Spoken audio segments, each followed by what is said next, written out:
Good morning, everyone. I'm pleased to welcome you all today. Today, we will be discussing the procedure for mock recall. This is an important topic in quality management and food safety. On this slide, you can see the title and my name, Dr. S.K. Singh, with a PhD. We will briefly go over the steps involved in conducting an effective mock recall. So, let's get started and explore this essential process together. Let's start by talking about verifying distribution traceability. It's crucial to ensure that we can track our products through every stage of the supply chain. This involves assessing roles, communication channels, and documentation processes to make sure everything is clear and reliable. Next, we need to demonstrate that we're prepared for inspection. Being ready means having all our documentation in order and our processes well understood, so we can show compliance and transparency at any moment. Now, moving on to patient safety and regulatory compliance. These are the core reasons why traceability and readiness matter so much. We must always prioritize protecting patients and adhering to strict regulations to avoid any risks or penalties. Finally, let's discuss what a mock recall actually is. It's a planned, documented, and simulated exercise that we conduct to test our recall system. The goal here is to evaluate how effectively, quickly, and completely we can trace, account for, and retrieve a specific batch or product from the market, up to the last distribution point, within a set time frame. And importantly, this is done without actually withdrawing any product, so it's a safe way to prepare ourselves for real scenarios. Understanding this process helps us ensure that if a recall is ever necessary, we're fully prepared to act swiftly and efficiently, safeguarding both patients and our compliance standing. Let's talk about the main reasons for conducting a mock recall. First, it helps us verify the effectiveness of our product recall system. We want to make sure that if a real issue arises, our system can respond quickly and efficiently. Next, it ensures rapid traceability of distributed batches.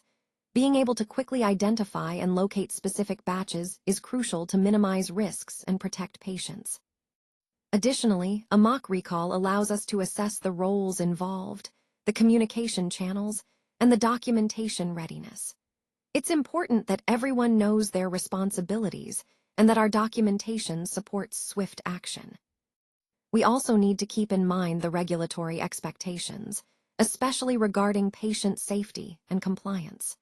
Regulators expect us to be prepared and capable of handling recalls effectively to safeguard patients and meet legal requirements. Overall, the purpose of a mock recall is to ensure we're ready to act promptly and effectively, minimizing risks and maintaining trust in our products and processes.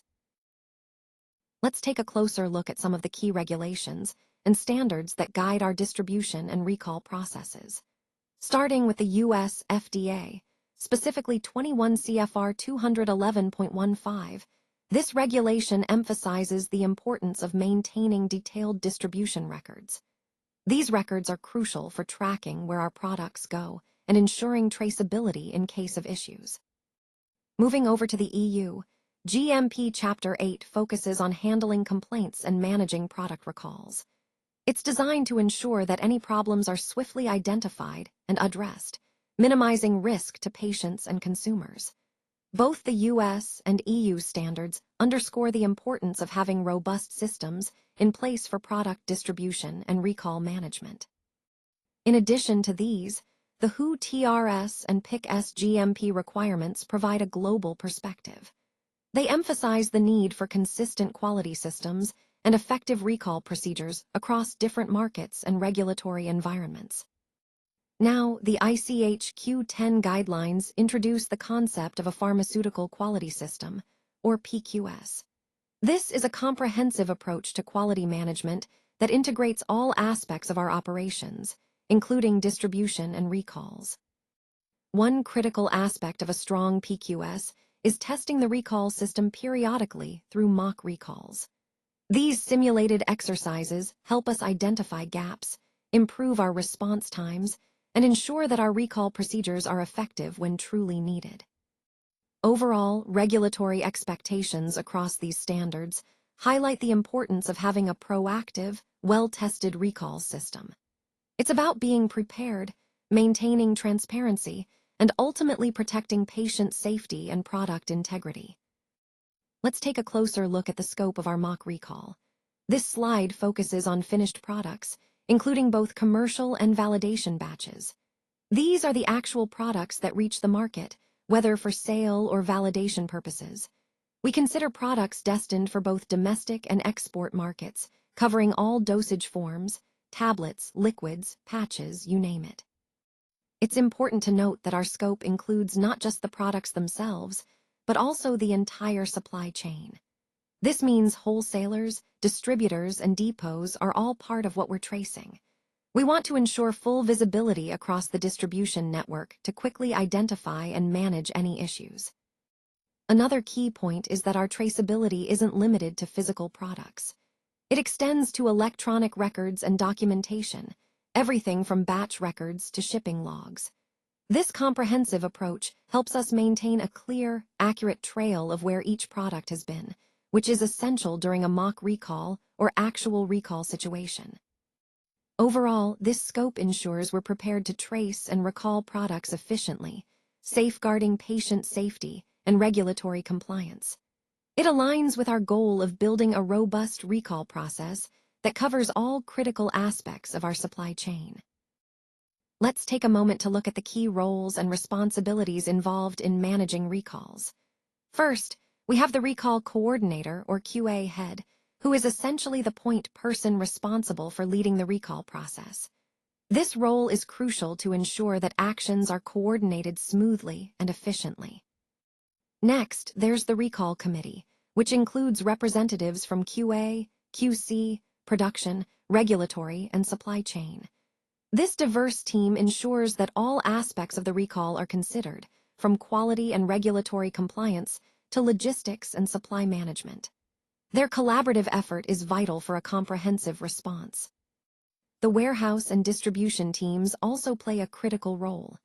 They handle the physical aspects of the recall, identifying affected stock, segregating products, and managing shipments to ensure recalled items are properly controlled.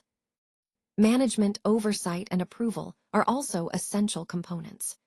Senior management provides the necessary authority and oversight to ensure the recall is executed correctly and in line with company policies and regulatory requirements. To streamline communication and decision-making, we have a defined escalation matrix. This matrix clarifies when and how to escalate issues, ensuring that any challenges are addressed promptly and at the appropriate level.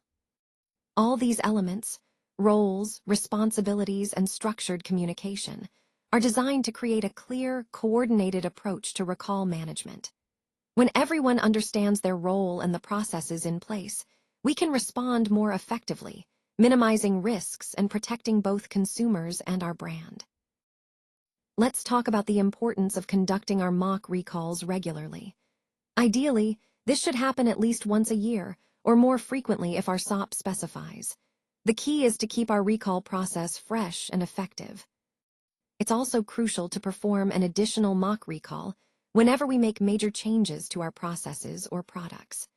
This helps us ensure that our recall plan remains robust and that everyone knows their roles if an actual recall becomes necessary. When selecting a batch for the mock recall, we often prefer to choose the worst-case scenario. That means selecting the batch that would be the most challenging to recall, which prepares us for the most difficult situation we might face. We also need to define the recall class we're simulating, whether it's Class I, II, or III. This classification guides us on the severity and urgency of the recall, and it helps us tailor our response accordingly. Finally, planning and frequency are all about ensuring these exercises are scheduled and executed consistently. Regularly reviewing our plans and practicing these recalls keeps everyone prepared and minimizes risks to consumer safety. So, in summary, annual or SOP-driven mock recalls, additional testing after major changes, selecting challenging batches, defining recall classes, and maintaining a disciplined schedule. These are all key to a resilient recall process that safeguards our products and our consumers. Let's walk through the key steps involved in initiating a mock recall. First, we start with the initiation of the mock recall itself, which is essentially a simulated exercise to test our recall procedures. Next, we identify the affected batch, pinpointing exactly which products are potentially compromised. Then, we retrieve the distribution records to track where these products have been sent. This allows us to trace the products back to the last consignee level, ensuring we understand the full scope of the distribution. After that, we simulate communication and response, practicing how we would notify stakeholders and gather information under real circumstances. Finally, we execute the mock recall, following a stepwise approach to ensure each part of the process is thorough and effective. This entire exercise is critical because it helps us identify any gaps in our recall plan and improve our responsiveness, which ultimately protects consumer safety and maintains our brand integrity. Let's talk about the importance of 100% traceability of batch distribution. Ensuring we can track every batch throughout its journey is crucial for maintaining quality and compliance. Regulatory expectations now suggest that this traceability should be completed within 24 hours, which is considered a best practice in our industry. This means we need efficient processes in place to quickly reconcile several key data points. First, we must verify the manufactured quantity to ensure all produced units are accounted for. Then, we check the released quantity, making sure the products approved for distribution match our records. Next, we reconcile the distributed quantity to confirm what has actually left the facility. Additionally, keeping track of remaining stock is vital, so we always know exactly how much product is left at any given time. All these elements, manufactured, released, distributed quantities, and remaining stock, must be reconciled accurately and promptly. This traceability and time requirement are essential to support our overall supply chain integrity, ensure regulatory compliance, and swiftly respond to any issues that may arise. It's about maintaining transparency and trust in our processes at every step. Let's take a closer look at the key documentation involved in managing a mock recall. First, we have the mock recall initiation form, which is essential for capturing the initial steps and rationale behind starting the recall process. This form helps ensure that everyone understands why the recall is initiated and the scope of the issue. Next, we have the distribution and reconciliation records. These records track where the affected products were sent and help us verify that all potentially impacted batches are accounted for. Accurate reconciliation is vital to prevent any overlooked products from remaining in the supply chain. Communication logs are also a critical part of our documentation. They document all interactions during the recall, including communication with regulators, suppliers, and customers. Keeping a detailed record ensures transparency and helps us respond effectively if questions arise later.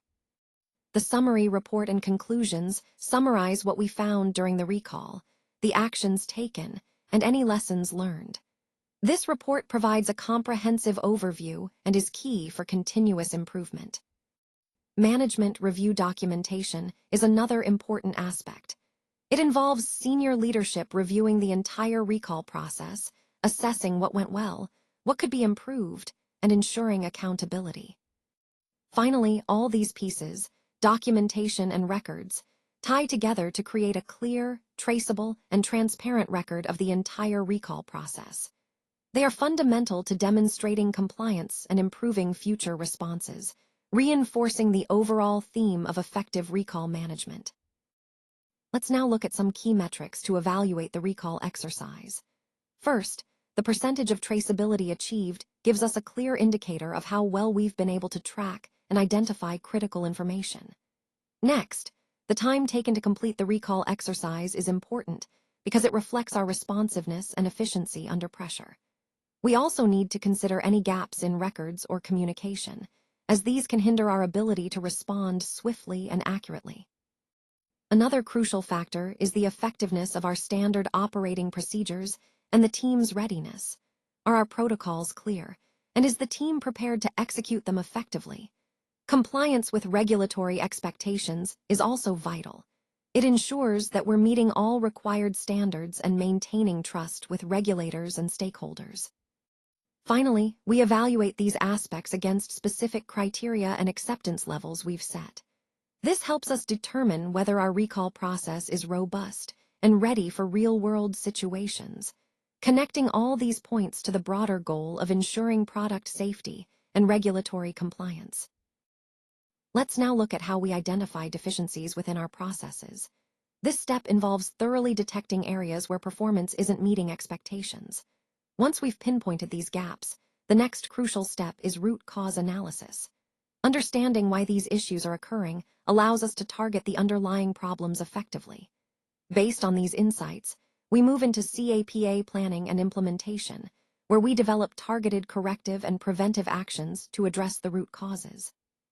It's essential to not only implement these actions, but also to check their effectiveness afterward. This ensures that our solutions are truly working and that the issues are resolved sustainably. Linking this process to our overall quality management, review helps us assess ongoing improvements and maintain a culture of continuous enhancement.